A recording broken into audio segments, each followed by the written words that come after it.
Je suis sûre que tu les connais par cœur, ces petites phrases de nos enfants chéris.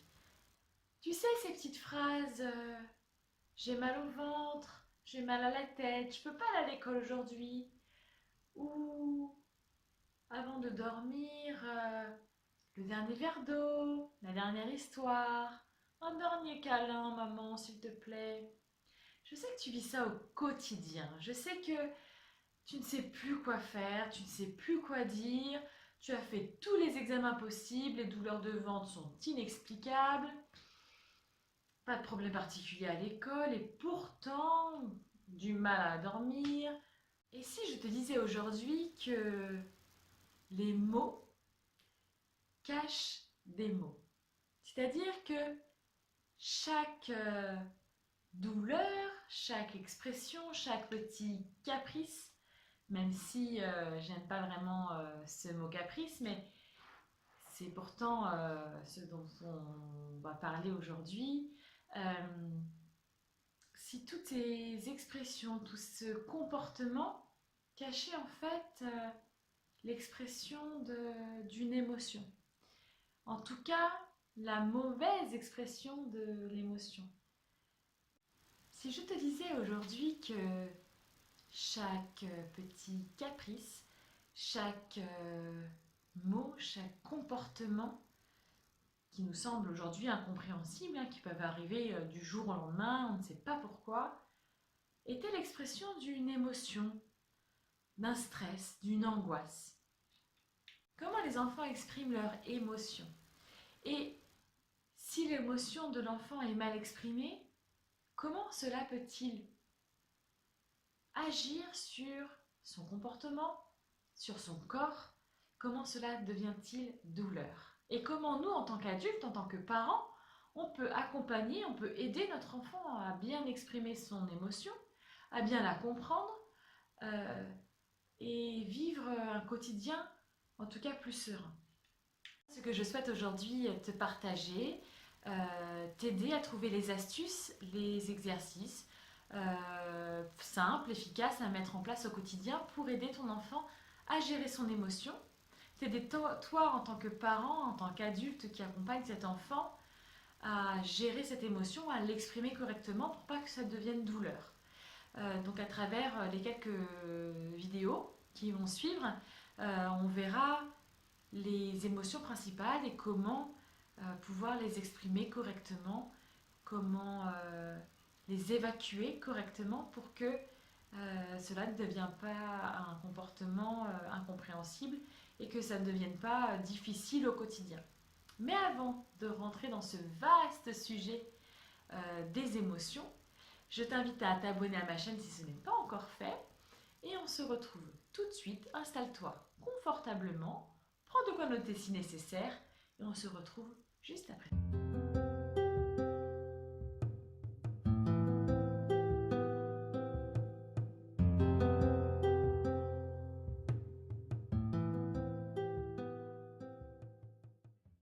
On va dans un premier temps définir ce qu'est une émotion.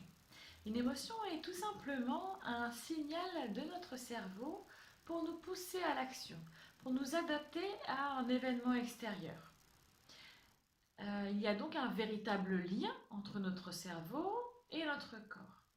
Et il existe 4 émotions universelles, dites universelles, et c'est de celles-ci dont on va parler sur les vidéos qui vont suivre. C'est la colère, la joie, la tristesse et la peur.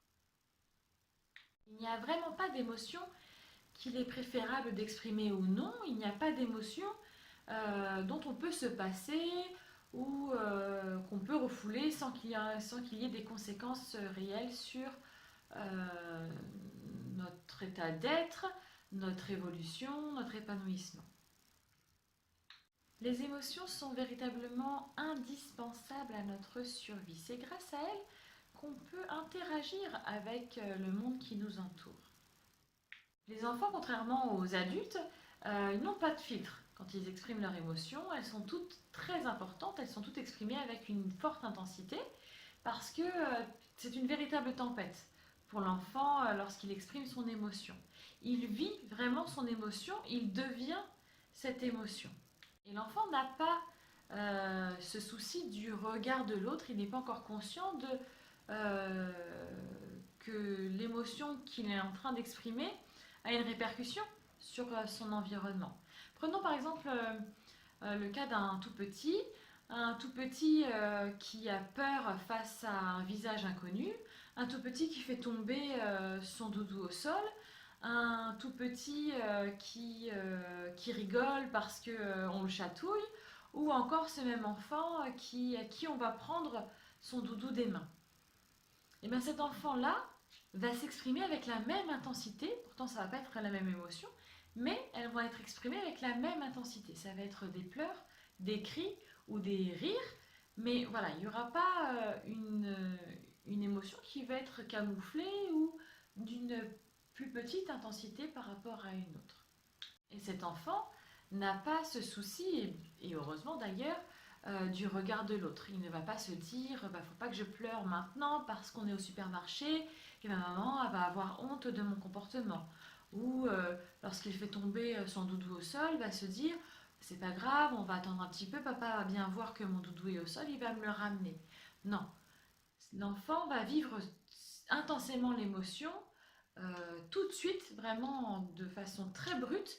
Il ne va même pas comprendre vraiment ce qu'il se passe à l'intérieur de lui. Il va juste, voilà, ça va vraiment être cet instinct-là qui va s'exprimer à ce moment précis. Et ce qu'il nous faut savoir également, c'est qu'il n'existe pas d'émotions dites négatives. Elles sont toutes très importantes, aussi bien les unes que les autres. Mais en fonction de notre culture, notre éducation, notre milieu social, il y a certaines émotions qu'on va avoir tendance à refouler ou qu'on va nous demander de ne pas exprimer. Vous avez déjà certainement entendu des phrases du genre arrête de pleurer, ce sont les filles qui pleurent ou t'es pas une chochotte.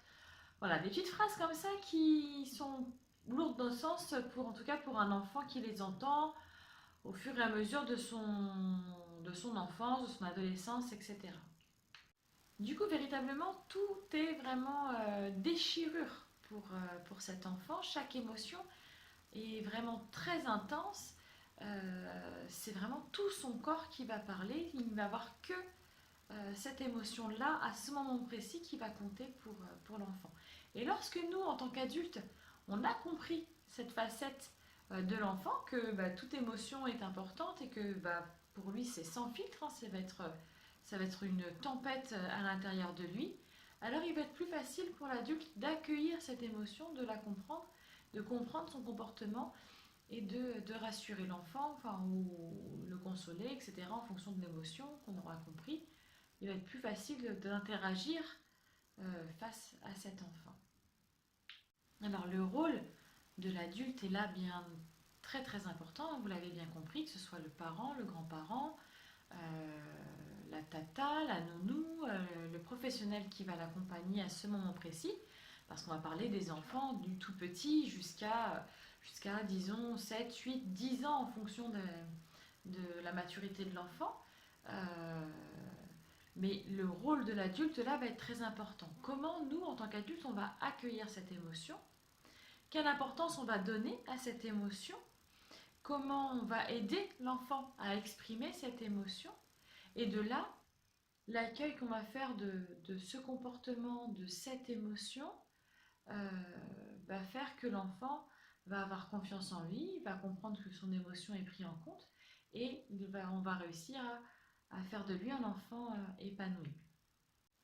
Et dans les vidéos qui vont suivre, nous allons voir donc les 4 émotions universelles, notamment dans la façon dont les enfants les expriment, notre façon à nous en tant qu'adultes accompagnant ces enfants, comment accueillons-nous cette émotion?